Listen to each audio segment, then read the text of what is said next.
नमस्कार। आप देख रहे हैं बोले भारत। यूपी की बात मनीष के साथ में आपका बहुत स्वागत है।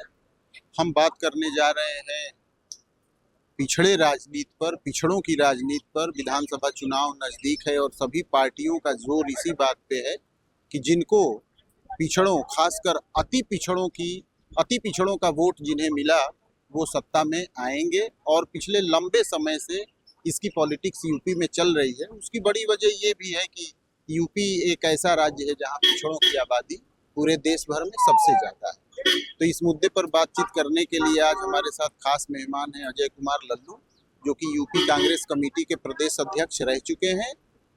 2 बार तमकुही राज विधानसभा का प्रतिनिधित्व कर चुके हैं, विधायक रह चुके हैं और इस समय कांग्रेस ने उन्हें उड़ीसा का प्रभारी बना रखा है। वहां वो भारतीय जनता पार्टी से मोर्चा ले रहे हैं। अजय लल्लू जी, आपका बोले भारत में बहुत स्वागत है सर। धन्यवाद। नमस्कार। सर, आपको तो यूपी में होना चाहिए था, आप छत्तीसगढ़ चले गए सर, वहाँ उड़ीसा चले गए आप।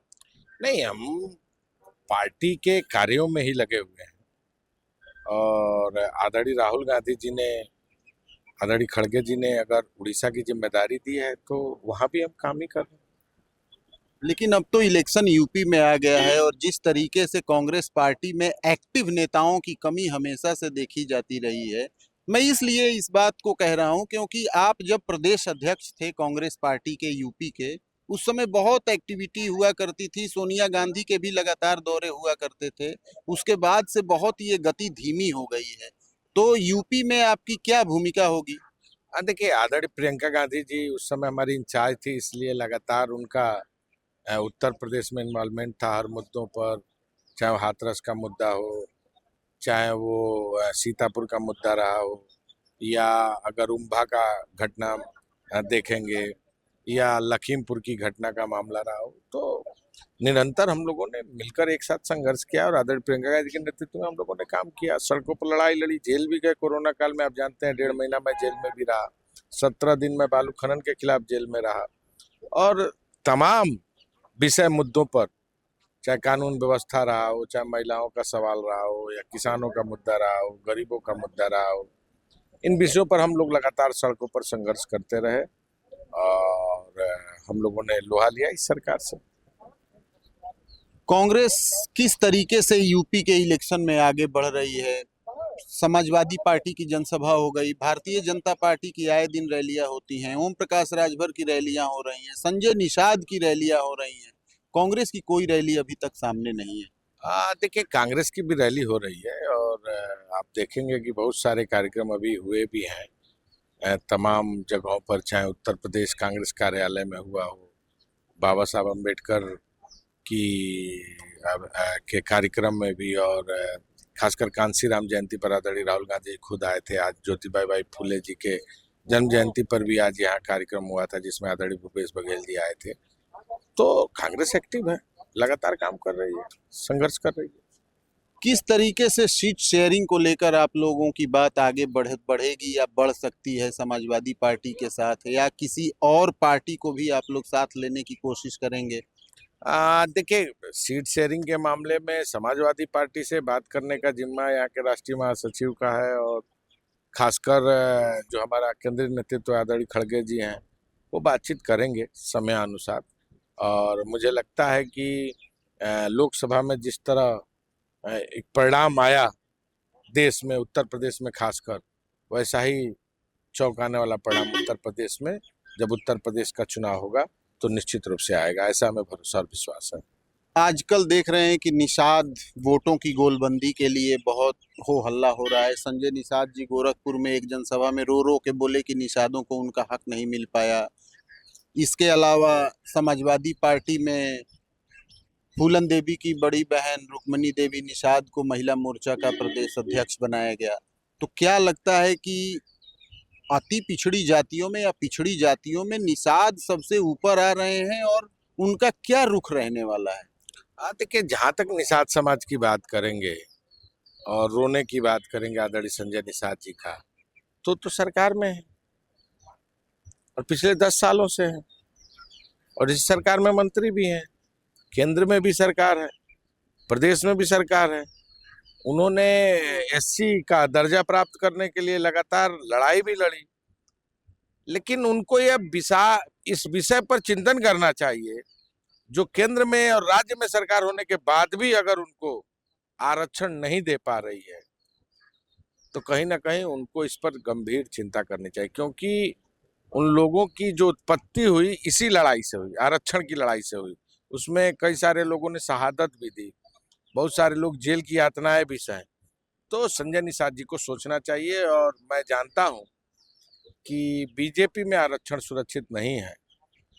जो लोग ओबीसी में, अभी तो उन्हीं का आरक्षण सुरक्षित नहीं है। आप देखिए ना, 69,000 शिक्षक भर्ती के नौजवान आज भी सड़क पर संघर्ष कर रहे हैं। 9 साल हो गया, अभी तक आज तक उनको न्याय नहीं मिल पाया। तो कहीं ना कहीं जो ये सरकार है वो आरक्षण विरोधी है। फिर उनके रोने को आप कैसे लेते हैं? देखिए, मैं उसको दो रूप में लेता हूँ। एक तो उनकी विवशता, जिसके कारण वो रो रहे हो, उनको लग रहा हो कि हमारे लोग अब हमारे पर भरोसा नहीं करेंगे। और दूसरा उनके रोने का कारण कि आने वाले दिन में वो फिर से चुनाव जीत पाने की स्थिति में आए। लेकिन मुझे थोड़ा डाउट है कि आने वाले समय में निषाद भाई उनका सहयोग करेंगे। क्या आपको लगता है कि ये लोग एक नेचुरल एलाई नहीं है बीजेपी के, और इसीलिए अपनी बात को, जो वो कमिटमेंट करते हैं जनता का, उसके साथ पूरा नहीं हो पाता है? हाँ बिल्कुल, ये नेचुरल जो गठबंधन होना चाहिए वो नहीं है। समयानुसार गठबंधन है, परिस्थिति के अनुसार गठबंधन है, और मैं समझता हूँ कि इस चुनाव में संजय निषाद जी भी शायद पलटी मार सकते हैं। ओम प्रकाश राजभर जी ने कहा है कि वो जहूराबाद की सीट नहीं लड़ेंगे और अतरौलिया में चुनाव लड़ेंगे। उनके इस कदम को कैसे देखते हैं आप, कि गाजीपुर छोड़ के आजमगढ़? देखिए, ये तो वही बताएंगे क्यों लड़ने जा रहे हैं। हो सकता है कॉन्फिडेंस उनका डोल गया हो, वो हारने की स्थिति में हो, इसलिए वो सीट बदल रहे हैं। लेकिन आज पूर्वांचल को जरूरत है अलग राज्य का दर्जा प्राप्त करने की। पूर्वांचल की संपत्ति, पूर्वांचल का सब कुछ, और कहीं ना कहीं पूर्वांचल राज्य न होने के नाते पूर्वांचल विकसित नहीं है अन्य पश्चिमी उत्तर प्रदेश के अपेक्षाकृत। खेती, किसानी, सबसे बड़ा तो पलायन, पूर्वांचल के लोगों को बाहर जाकर छोटे छोटे रोजगार करने पड़ते हैं, मजदूरी करनी पड़ती है, मिशन का काम करना पड़ता है। मैं समझता हूं कि आज जरूरी है, सबसे जो जरूरी और अहम है कि पूर्वांचल राज्य बनना चाहिए। पूर्वांचल ही क्यों, फिर मायावती का जो स्टैंड था कि 4 हिस्सों में उत्तर प्रदेश को बांटा जाए, अवध, पूर्वांचल, बुंदेलखंड और पश्चिम। देखिए, उनका क्या स्टैंड था मैं नहीं जानता, क्योंकि उन्होंने समय से इस पर कोई काम नहीं किया, तो जाते जाते कर गई। नहीं, उन्होंने विधानसभा से प्रस्ताव भेजा था, कांग्रेस की सरकार ने उसको वापस। कांग्रेस की सरकार नहीं थी, जब उनकी सरकार गई, और उन्होंने तो उसमें बहुत सारे क्लाज भी, जल्दी जल्दी, लास्ट सेशन था, चुनाव दूसरे दिन से शुरू होना था, इसलिए उन्होंने इसको फेंका था। लेकिन मैं समझता हूं कि आज की जरूरत है, मेरा व्यक्तिगत है, मैं पार्टी की बात नहीं कर, मैं अपना व्यक्तिगत बात कर रहा हूं कि पूर्वांचल राज्य होना चाहिए। नहीं, आपकी बात पार्टी की ही मानी जाएगी, आप पार्टी के प्रभारी हैं। आप ऐसा रास्ता क्यों खोज रहे हैं? आपने कोई मांग की तो इसमें गड़बड़ी क्या है? नहीं, मेरा अपना मानना है, क्योंकि अभी भाई देखिए, कोई लीडरशिप जब तक किसी चीज को तय नहीं करती है तब तक उस विषय पर हम कोई बात नहीं कर सकते। राहुल गांधी आपके बड़े नेता यूपी के विभाजन पर क्या सोचते होंगे? कि कभी इस मुद्दे पर आपकी उनसे कोई बातचीत हुई? अभी तो चर्चा नहीं हुई है, लेकिन आगे भविष्य में करेंगे। आपको क्या लगता है कि जिस तरीके से ओपी राजभर 2022 के इलेक्शन में समाजवादी पार्टी के साथ लड़े थे, फिर वो भाजपा में चले आए, अब वो बोल रहे हैं कि अखिलेश यादव बिल्कुल अकेले हो गए हैं, आप इसको कैसे देखते हैं? नहीं, देखिए, उनका भ्रम है, अखिलेश यादव अकेले नहीं है। मजबूत इरादों के साथ आदरणीय राहुल गांधी जी उनके साथ खड़े हैं, और जैसा कि इंडिया गठबंधन है, इंडिया ब्लॉक है, तो मैं जानता हूं कि 2027 में मिलकर सरकार बनाएंगे। 2 से संख्या कहाँ पहुंचती दिख रही है कांग्रेस की आपको? बड़ी संख्या दिखेगी इस बार। और 200 से 2 तक कांग्रेस का जो सफर रहा है, ये दुर्गत हुई, उसके पीछे क्या कारण देखते हैं आप? देखिए, बहुत सारे कारण हैं कि जातीय धर्म की राजनीति ने कहीं ना कहीं हम लोगों को पीछे रखा है, और कांग्रेस मास लेवल पार्टी हुआ करती थी, और खासकर मुद्दे, विषय और नीतियों पर विश्वास करती थी। और हमने जो योजनाएं लाई, चाहे वो मनरेगा हो, शिक्षा का अधिकार हो, सूचना का अधिकार हो, भोजन की गारंटी हो, आज भी उन्हीं मुद्दे पर टिकी हुई है ये सरकार।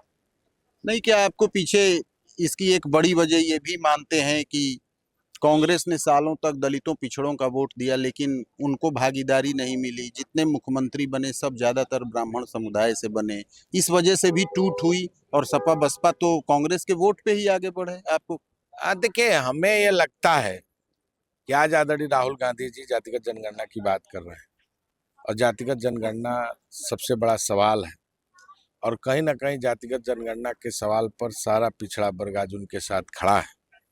और ये सोच तो आदरणीय राजीव गांधी जी की थी। पंचायत में अगर आज लोगों को आरक्षण मिला है तो इसी नाते मिला है। आरक्षण की बात कर रहे हैं, जो 33% महिलाओं को लोकसभा और राज्यों की विधानसभाओं में आरक्षण मिलने जा रहा है, ये एक्ट बनने जा रहा है, इससे तो बड़ी बात कोई हो नहीं सकती महिलाओं के लिए। देखिए, मैं ये समझता हूं कि जो ये एक्ट लेकर आ रहे हैं, पहले जनगणना होनी चाहिए, फिर जातिगत जनगणना होनी चाहिए, फिर उसके बाद परसिमन होना चाहिए। आरक्षण के सवाल पर कांग्रेस पार्टी पूरी तरह इस विधेयक के साथ खड़ी है और आरक्षण सबसे पहले कांग्रेस ही तो ले आई थी राज्यसभा में आदरणीय सोनिया गांधी के नेतृत्व में। लोकसभा में गिराया किसने? इसी बीजेपी ने गिराया। तो बीजेपी की अगर नियत साफ है तो पहले जनगणना कराए ना। जनगणना क्यों नहीं करा रही है? जातिगत जनगणना कराए ना। अभी जनगणना का जो कॉलम आया है उसमें आप देख लीजिए, जातिगत जनगणना नहीं है, पिछड़ा नहीं है कहीं। तो आखिर क्या ये स्टैंड बीजेपी का क्या स्टैंड है, ऐसा क्यों? बीजेपी केवल चुनाव के समय, अभी चुनाव आने वाला है, 5 राज्यों का चुनाव, 2 राज्यों का हुआ है, 3 राज्यों का और अभी राज्यों का बाकी है, तो वो ये बिल जानबूझ के लाकर वोटों की राजनीति करना चाहती है। उसका स्टैंड क्लियर नहीं है। अगर वास्तव में, चूंकि आप जानते हैं जातिगत जनगणना की घोषणा प्रधानमंत्री जी ने की थी, क्यों नहीं कर रहे हैं जातिगत जनगणना? जनगणना 2011 के बाद आज तक क्यों नहीं हो पाया है? 15 साल हो गए। होना चाहिए कि नहीं होना चाहिए जनगणना? चलिए सर, यूपी में लौट के आते हैं और एक और सवाल ले लेते हैं। आप तो चूंकि कांग्रेस पार्टी के यूपी के प्रदेश अध्यक्ष रहे हैं इसलिए बेहतर बता पाएंगे, ऐसी क्या वजह रही कि जितने भी बड़े नेता रहे कांग्रेस के वो सब एक एक करके छोड़ते गए? अभी हाल में नसीमुद्दीन सिद्दीकी भी छोड़ के चले गए और उन्होंने बड़े भारी मन से कहा कि उन्हें काम करने का मौका जैसा वो चाहते थे वैसा नहीं मिला। हालांकि इस मामले में आप कह सकते हैं कि कुछ लोग सत्ता के लिए चले गए, बट फिर भी आपके घर से तो गए ना सर। देखिए, नसीमुद्दीन सिद्दीकी झूठ बोल रहा है। उनको पार्टी ने कार्यकारी अध्यक्ष बनाया था, जिम्मा था उनके पास। जब मैं भी प्रदेश अध्यक्ष था तो उनको 7 जिलों का इंचार्ज बनाया गया था। खुद लोकसभा लड़े, विधानसभा लड़े, कितना वोट पाए थे? और जो बात आप कर रहे हैं नसीमुद्दीन सिद्दीकी की, पार्टी ने उनका सदैव इस्तेमाल किया है। वो नहीं, नसीमुद्दीन सिद्दीकी ही नहीं, बहुत सारे लोग सर, जो एक लंबी श्रृंखला और है। जो लोग गए उत्तर प्रदेश के, वो कहीं ना कहीं अपनी संपत्ति को बचाने के लिए गए। चलिए एक आखिरी सवाल से इस इंटरव्यू को कंक्लूड करेंगे। आप पिछड़ों की राजनीति यूपी में कैसे कर पाएंगे जबकि आपके प्रभारी ब्राह्मण हैं, आपके प्रदेश अध्यक्ष फॉरवर्ड कास्ट से हैं, आपके जो 2 विधायक हैं उसमें सबसे ज्यादा जो विजिबल है मोना मिश्रा, वो ब्राह्मण हैं, तो पिछड़ों का वोट कांग्रेस किस फेस पे मांगेगी? देखिए, पिछड़े का जो लड़ाई है, हम तो लड़ रहे हैं, पिछड़ों की बात कर रहे हैं, पिछड़ों की नहीं, वकालत कर रहे हैं। आपके मुंह से तो सुनना भी अच्छा लगता है। और बहुत सारे लोग कर रहे हैं और पार्टी की पॉलिसी में है। ठीक है, पद का मिलना ना मिलना ये अपने एक विषय पर है। नहीं नहीं, यही तो असली विषय है सर। लेकिन हमारा नेता कमिटेड है, आदरणीय राहुल गांधी, तो हम लोग उनके साथ खड़े हैं।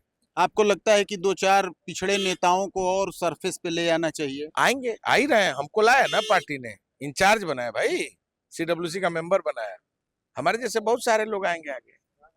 चलिए, बोले भारत से बातचीत करने के लिए बहुत धन्यवाद सर। और उम्मीद करते हैं कि आप यूपी में जल्द सक्रिय होंगे, अभी क्योंकि है आप भैया, सक्रिय हैं, आप क्यों गलत बोल रहे हैं? अभी अजय लल्लू जी सक्रिय हैं। अभी फिलहाल वो उड़ीसा के कांग्रेस पार्टी के प्रभारी हैं। तो आपने सुना कि उन्होंने किस तरीके से एक नई मांग की और ये कहा कि उत्तर प्रदेश का बंटवारा करके पूर्वांचल को एक अलग राज्य बनाया जाना चाहिए। अभी कुछ ही दिनों पहले मायावती ने ये मांग की थी कि पश्चिमी उत्तर प्रदेश को अलग राज्य बनाया जाना चाहिए यूपी से अलग करके। तो अब विधानसभा चुनाव तक यूपी के कितने बंटवारे की बात हो जाएगी, ये ना आप जान पाएंगे और ना हम जान पाएंगे। कैमरामैन शरद के साथ मनीष कुमार, बोले भारत, लखनऊ।